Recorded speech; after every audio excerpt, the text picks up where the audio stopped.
오늘 우리에게 주신 하나님의 말씀은 누가복음 13장 6절부터 9절까지의 말씀입니다. 누가복음 13장 6절부터 9절까지의 말씀입니다.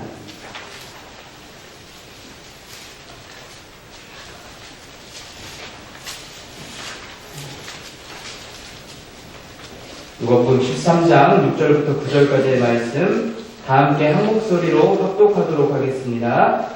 이에 비유로 말씀하시되 한 사람이 포도원에 무화과 나무를 심은 것이 있더니 와서 그 열매를 구하였으나 얻지 못한지라. 포도원 주기에게 이르되 내가 3년을 와서 이 무화과 나무에서 열매를 구하되 얻지 못하니 씹어버리라. 어찌 땅만 버리게 하겠느냐. 대답하여 이르되 주인이여 금년에도 그대로 두소서. 내가 두룩하고 거름을 줄이니 이후에 만일 열매가 열면 좋거니와 그렇지 않으면 씹어버리소서 하였다 하시니라. 아멘.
됐습니다. 잘 되고 있습니다.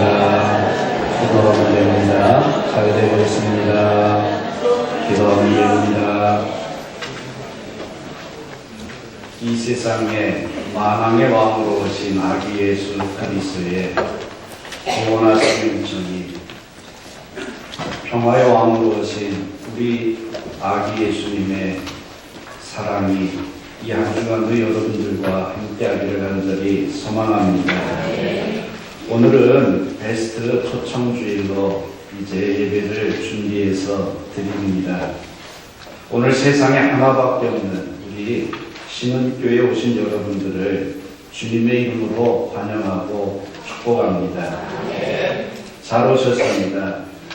참 정말 잘 오셨습니다. 하나님께서 여러분들을 기쁨으로 맞이해 주신 줄로 믿습니다. 하나님께서 여러분 한 분 한 분 모두의 이름을 기억하며 이제 불러주셔서 오늘 우리는 이곳에 나오고 예배드리고 하나님 앞에 영광 돌리게 된 줄로 믿습니다. 어느 대학의 수업 시간에 쪽지 시험이 이제 치러졌습니다. 근데 시험 문제 중에 마지막 문제가 참 재미있고 그리고 우리에게 의미를 던져주는 그런 문제가 출제되었는데 그 문제는 이렇게 됩니다. 우리 학교에 이제 화장실을 비롯한 굳은 데서 청소하고 있는 그 여성의 이름은 무엇입니까? 라는 전혀 대학에서 나올 법한 그런 문제가 아닌 그냥 이상한 문제가 나왔습니다. 예. 학생들은 청소를 하는 그 여성을 수도 없이 많이 보았습니다.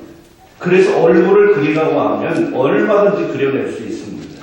키는 크고 머리는 검고 나이는 약 50대 중반쯤 되어 보이는, 그렇게 정확하게 기억하고 있는데 그 어느 누구도 그 여인의 이름만큼은 기억을 하지 못했다는 사실입니다. 그래서 학생들은 그 마지막 문제를 어느 누구도 정답을 써낼 수가 없었습니다. 너무나도 궁금했던 한 학생이 수업이 끝나기 직전에 교수에게 질문을 합니다. 교수님, 마지막 문제가 퀴즈 문제입니까? 성적에 들어갑니까? 이렇게 질문을 했습니다. 그랬더니 이 교수가 맞다. 퀴즈 문제면서도 성적에 이제 들어가는 문제입니다.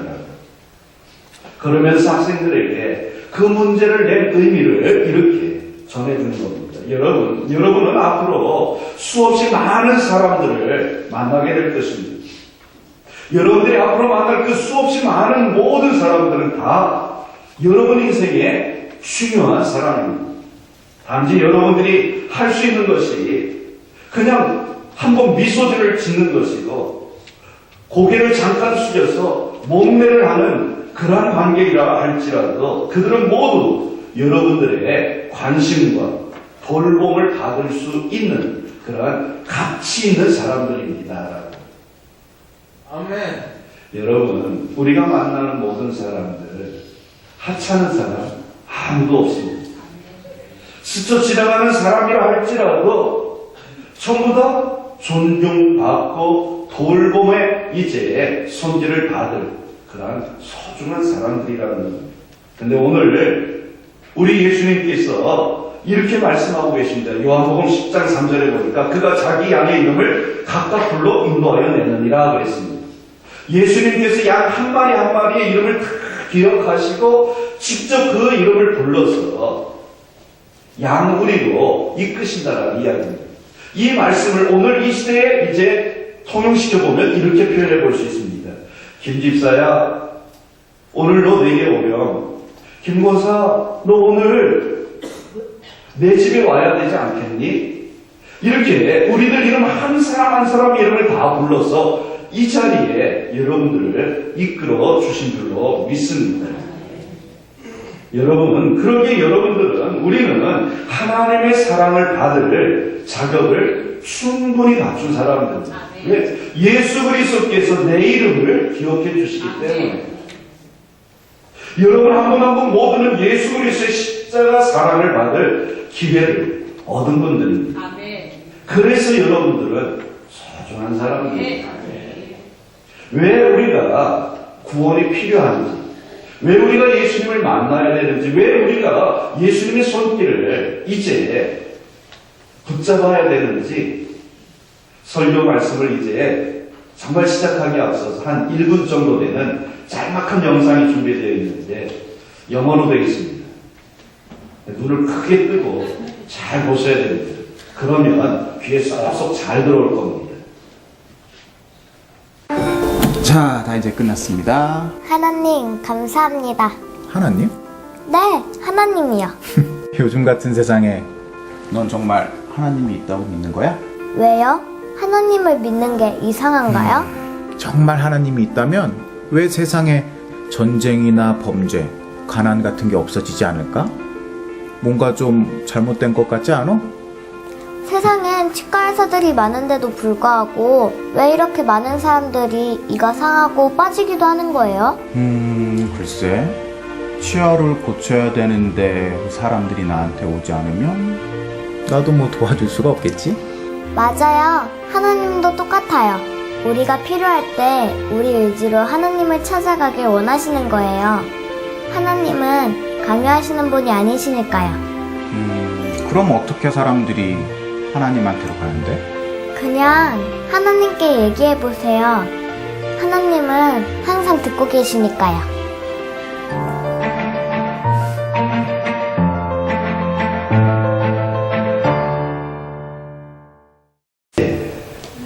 아주 짧은 영상이지만 치과 선생님하고 꼬마 친구하고 이야기를 나눕니다. 이 아이가 치과 치료를 마치고 하나님 감사합니다. 왜 그랬을까요? 안 아프게 치료 잘 받게 해주셔서 감사하다고 기도를 합니다. 치과 선생님이 이야기합니다. 요즘 세상에도 하나님을 믿는 사람이 있니? 예, 있습니다. 만에 하나 하나님이 계시다면 왜 이 세상에 가난한 사람이 있고 왜 전쟁이 있고 다툼이 있고 싸움이 있지? 하나님은 안 계셔. 이 이야기. 그랬더니 이 아이가 아주 지혜롭게 대답합니다. 이 세상에는 수없이 많은 치과 선생님들이 있는데 왜 우리는 이가 아프고 이가 빠져야 되죠? 왜 그럴까요? 오히려 반문을 합니다. 그때 치과 선생님 대답을 하죠. 나한테 안 오니까 그렇겠지? 하나님께 우리가 안 가니까 이 땅에 가난이 있고 이 땅에 하나님 앞에 하나님을 찾아가지 않으니까 이 세상에 전쟁도 기근도 아픔도 있는 겁니다.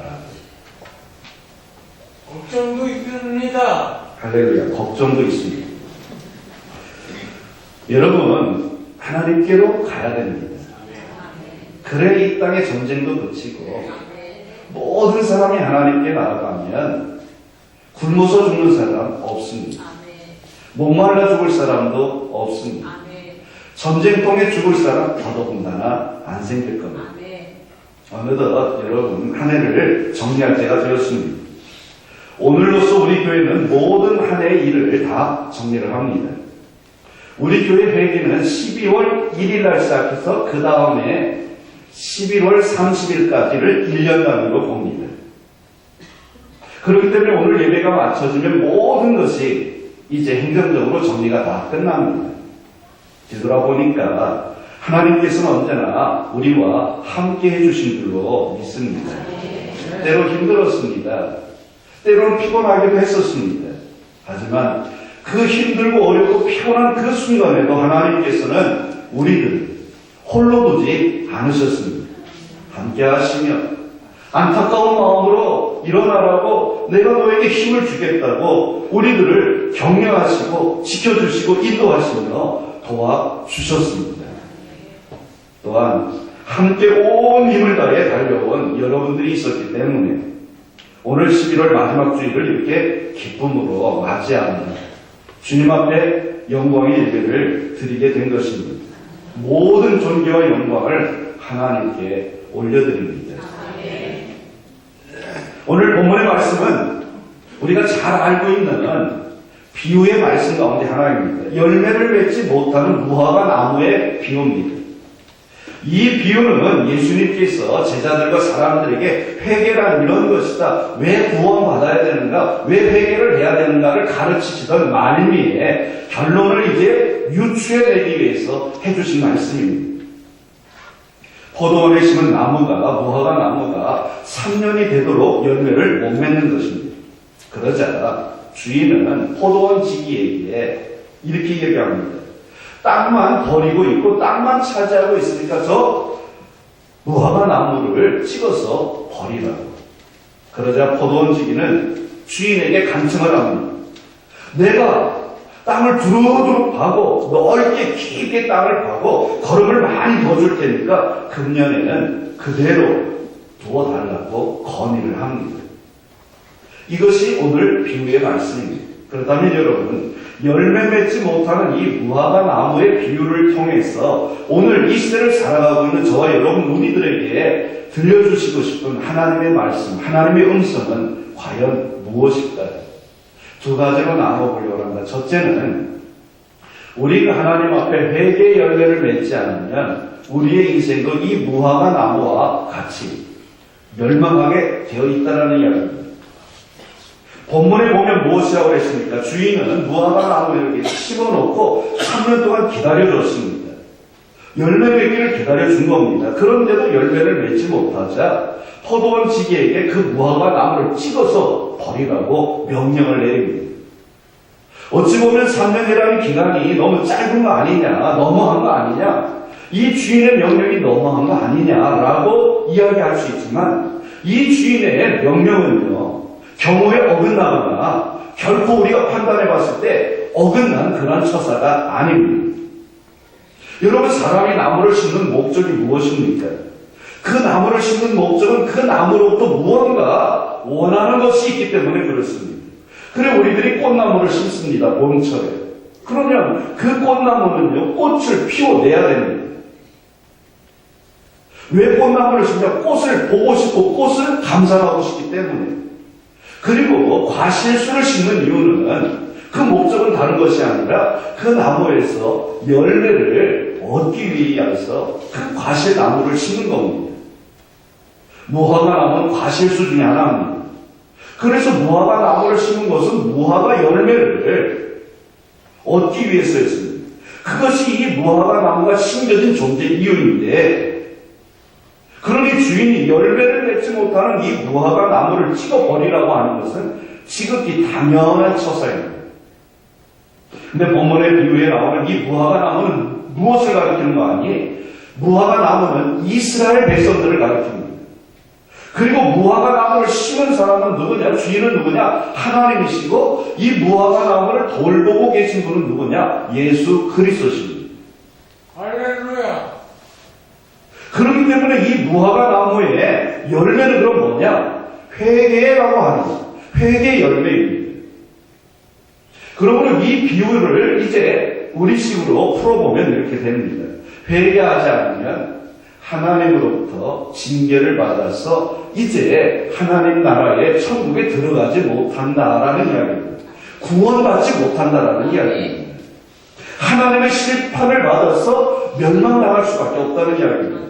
그러기에 우리들 또한 마찬가지입니다. 하나님의 심판을 면하고 구원에 이제 이르기 위해서는 우리들도 어떻게 해야 되느냐? 회개에 합당한 열매를 맺어야 됩니다. 예수 그리스도의 십자가 보혈의 공로를 의지하고 그 예수님을 받아들이고 영접함으로 주님의 이름으로 회개의 기도를 드려서 회개에 합당한 열매를 맺으면 우리는 멸망받지 않고 천국으로 올라갈 수 있는 겁니다. 여러분, 우리가 아무리 큰 죄를 지었다 할지라도 하나님 앞에 나가서 진실로 진솔한 마음을 가지고 엎드려서 하나님, 이런 실수했습니다. 알지 못해서 이런 죄를 지었으니 하나님 용서해달라고 회개를 한다면 하나님께서 우리를 용서해 주셔서 심판과 멸망의 자리로 우리를 이끄는 것이 아니라 용서함과 구원의 자리로, 생명의 이제 자리로, 영생의 자리로 우리를 인도해 주실 줄로 믿습니다. 이것은요, 이미 우리가 다 알고 있는 사실입니다. 교회 안 처음 나오신 분들 알고 있는 사실입니다. 왜냐? 우리들은 이미 우리의 자녀들을 낳고 양육하고 기르면서 경험한 겁니다. 우리의 자녀가 아무리 큰 실수를 했다 하더라도요, 부모 앞에 나와서 진심으로 눈물을 뚝뚝 흘려가며 아버지, 어머니, 제가 이러이러한 실수를 했습니다. 어떻게 하면 좋겠습니까? 용서해 주세요. 이렇게 진정한 마음으로 용서를 구할 때 여러분들은 어떻게 했습니까? 법대로, 사회에서 정한 규정대로 법대로 잘 잘못 정확하게 따져서 너는 이러이러한 잘못을 했으니까 교도소 가서 몇 년 살다 나와야겠다. 그래서 아들의 등을 떠밀어 교도소로 밀어넣고 이제 딸들의 등을 떠밀어가고 교도소로 밀어넣는 그런 부모는 이 세상에 없습니다. 자식이 아무리 실수를 하고 아무리 큰 죄를 지었다 할지라도요, 잘못이다. 진정으로요, 내 마음에 회개하는 마음 갖고 뉘우치는 마음 갖고 부모 앞에 와서 용서를 구한다 그러면 그 모든 허물을 덮어주고 용서해 주면 그 자식을 안아주는 것, 이것이 바로 자식을 향한 부모의 마음 아닙니까? 우리는 하나님을 아버지로 부릅니다. 우리가 정말 그래서 하나님 아버지 앞에 나가서 우리가 그동안 살면서 지은 모든 죄를 낱낱이 고할 때 하나님께서도 우리를 용서하시고 안아주시고 싸매주실 줄로 믿습니다. 예수님의 수제자인 베드로는 닭이 울기 전 내가 나를 3번 부인할 것이다. 주님이 그렇게 말씀하시죠. 주님 결단코 그런 일 없습니다. 라고 자신있게 대답을 합니다. 그런데 얼마 가지 못해서 베드로가 예수님을 모른다고 부인합니다. 첫 번째 부인하고 두 번째도 모른다고 하고 세 번째는 오히려 화를 내가면서 그 예수하고 나하고 연관짓지 말라고 화를 냅니다. 그 순간 닭이 웁니다. 그리고 깨달았습니다. 베드로가 내가 내 한 몫은 지켜보겠다고, 내가 조금 더 살아보겠다고 예수님을 모른다고 부인했구나. 우리 예수님 얼마나 마음 아파하실까. 깨닫고 그 자리에 엎드렸어요. 자기 자신이 지은 죄를 뉘우치고 회개하기 시작을 했습니다. 그 순간 하나님의 용서가 그의 심령 안에, 그의 가슴에 와 닿았고 예수 그리스도의 사랑과 용서의 손길 그를 다시금 붙잡아 일으켜서 위대한 대사도의 길을 걸어갈 수 있는 힘을 더하여 주었습니다. 하늘에 계신 우리 아버지 하나님께서는 이렇게 하나님 앞에 나와서 내가 지은 죄를 고백하며 진솔하고 진실한 마음으로 회개 기도를 하는 사람들을요, 용서해 주시고 안아주시고 위로하시고 격려하시고 세임 주시고 새 소망을 주셔서 새로운 인생을 살아갈 수 있도록 길을 열어주시는 분, 그분이 바로 좋으신 나의 아버지 하나님이십니다. 이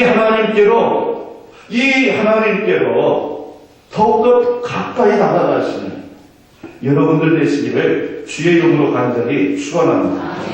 두 번째로 예수님은요, 하나님과 나 사이에 중보자가 되시는 분이십니다. 더 쉽게 이야기하면 하나님과 나 사이를 연결해주는 연결 통로고 연결 다리와 같으신 분이 바로 예수님이시라는 이야기입니다. 본문의 비유를 다시 한번 보겠습니다. 주인은 포도원지기에게 열매를 맺지 못하는 이 무화과 나무를 찍어서 버리라고 명령하지 않았습니까? 그 순간 포도원지기는 이렇게 이야기합니다. 주인이여, 금년에도 그대로 두소서. 내가 주로 파고 거름을 추리 이후에 만일 열매를 열면 좋거니와 그렇지 않으면 그때 가서 찍어버리시라. 이것은 포도원지기가 무화과 나무를 보호하며 무화과 나무가 살 길을 열어준 것입니다. 그래서 열매를 맺지 못했던 이 무화과 나무는 찍혀짐을 면하고 생명을 연장받을 수 있게 된 것 아니었겠습니까? 그렇다면 여러분, 이 무화과 나무를 위해서 변호해준 포도원 지기는 누구를 상징하느냐? 예수 그리스도를 상징합니다. 바로 하나님과 우리들 사이에서 중보해 주시는 분이십니다. 올 한 해 이렇게 뒤돌아보면 우리가 하나님 앞에서 열매를 얼마나 맺었을까요? 나는 과연 하나님 앞에서 어떤 삶의 열매를 맺었을까? 전도의 열매를 얼마나 맺고 봉사와 충성과 헌신의 열매를 얼마나 맺었지? 보면은요, 열매 맺은 걸 이렇게 생각해 보려고 열매가 거의 없는 것처럼 느껴집니다. 그러면 하나님 이야기를 하십니다. 뭐라고요? 나무를 찍어버리라. 그런데 우리 주님께서 주인이여, 금년에 좀 그대로 놔주십시오. 내가 땅을 두루두루 더 깊게 넓게 파고 성령의 기름을 더 부어서 새해에는 열매를 꼭 맺도록 만들겠다. 주님이 이렇게 나를 위하여 적극적으로 변호하고 나를 위하여 적극적으로 하나님께 간구하고 계시다는 것입니다. 이것이 바로 2000년 전 이 세상에 오셔서 나를 대신하여 십자가에 달려서 내 지금 모든 죄를 지고 대신하여 다 십자가를 지신 예수 그리스도의 사랑, 아멘. 그리고 예수 그리스도의 중보의 은혜인 것입니다. 아멘. 여러분, 예수님의 길을 예비했던 세례 요한이라는 사람이 있습니다. 이 세례 요한은 마태복음 3장에서 아주 강하게 메시지를 선포하고 있는데, 세례 요한이 하루는 요단강에서 세례를 베풀고 있었습니다. 세례식을 하고 있었습니다. 그때 바리새인과 서기관들이 세례 요한을 향하여 다가옵니다. 그 다가오는 사람들을 향하여 세례 요한이 뭐라고 외쳤는가 하니, 이미 도끼가 나무 뿌리에 놓였으니 좋은 열매를 맺지 아니하는 나무마다 찍혀 불에 던져지리라 그랬습니다. 이미 도끼가 나무 뿌리 위에 놓였다는 이야기입니다. 이제는 기회가 없다는 이야기입니다. 이 도끼가 내려가기만 하면 나무는 뿌리가 절단되고 죽음이라는 이야기입니다. 회개하지 않는 사람의 운명이 이렇다라는 말씀입니다. 근데 우리가 회개해야 될 죄는요, 뭘 훔치고 거짓말하고 때리고 폭행을 하고 사람을 죽이고 사기치고 이런 것을 이제 이야기하는 것이 아니라, 성경에서 이야기하는 죄는 하나님의 말씀을 지키지 않는 불순종입니다. 하나님의 말씀을 그대로 지켜 해가지 못하는 그 불순종을 가리켜서 죄다라고 이야기합니다. 그러므로 우리가 하나님의 은혜로 구원을 받으려면 예수 그리스도의 이름으로 회개하고 예수님을 이제 믿고 그 예수님을 내 인생의 주인으로 영접하며 회개에 합당한 열매를 맺어야 될 줄로 믿습니다. 그래서 사도 바울은 다메섹으로 가다가 부활하신 예수님을 만납니다. 만나고 나니까 이분이 바로 예수님이구나. 이분이 바로 나를 위하여 십자가에 달려 돌아가신 예수님이구나. 그 사실을 깨닫고 그 예수님을 내 마음속에 영접하고는 그동안 자기가 살아오면서 지금 모든 죄를 하나님 앞에 기도하기 위해서 광야로 나가서 무려 3년 동안이나 혼자 하나님 앞에 엎드려 통회하고 작업하고 기도하기 시작을 합니다. 이 3년 동안의 이제 기간을 통해 예수 그리스도 십자가 보혈의 은혜를요 깊이 받아들였어요. 그 시간 이후로 바울이 예수님만을 위하여 살았고 하나님의 아들로서 당당하게 살 수가 있었습니다. 또한 성경에 보면 신약 성경에 나오는 오네시모라는 사람이 있습니다. 이 사람은 원래 출신이 노예입니다. 그것도 도망친 노예입니다. 도망친 노예의 결말은 뭐냐? 붙잡혀서 죽는 겁니다. 그런데 이 오네시모가 로마에 갔다가 예수님을 영접합니다. 바울로부터 예수님을 이제 전해 듣고, 이분이 구세주구나. 내가 이분을 믿으면 죄에서 자유함을 종로로 타던 것이 자유함을 얻을 수 있겠구나. 그래서 예수님을 영접하고 죄사함의 용서를 받습니다. 그 모습을 보고 바울이 이제 넌 됐다. 이제 너는 도로 돌아가라. 내 주인인 빌레몬의 집으로 다시 돌아가라 이야기를 합니다. 빌레몬의 집에 돌아가 붙잡히면 죽습니다. 하지만 하나님의 말씀으로 듣고 주인인 빌레몬의 집으로 돌아갑니다. 그랬더니 빌레몬이 집을 도망친 저 노예를 붙잡아라. 이제 그렇게 이야기하지 않았습니다. 형제여, 잘 돌아왔다. 이제부터 당신은 내 노예가 아니고 내 종이 아니고 내 형제입니다. 나와 한 가족입니다. 가족으로 맞아주었습니다.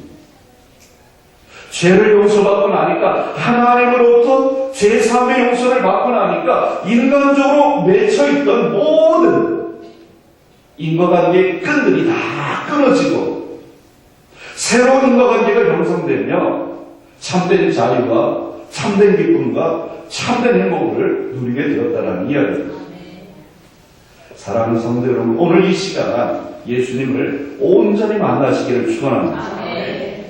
내 이름을 오늘도요 잊지 않고 잃어버리지 않고 내 이름 하나하나를 불러주시면서 나를 주의 전으로 하나님의 집으로 이끌고 인도해주고 계십니다. 그 하나님의 음성을 듣고 아멘 주 예수여 오시옵소서.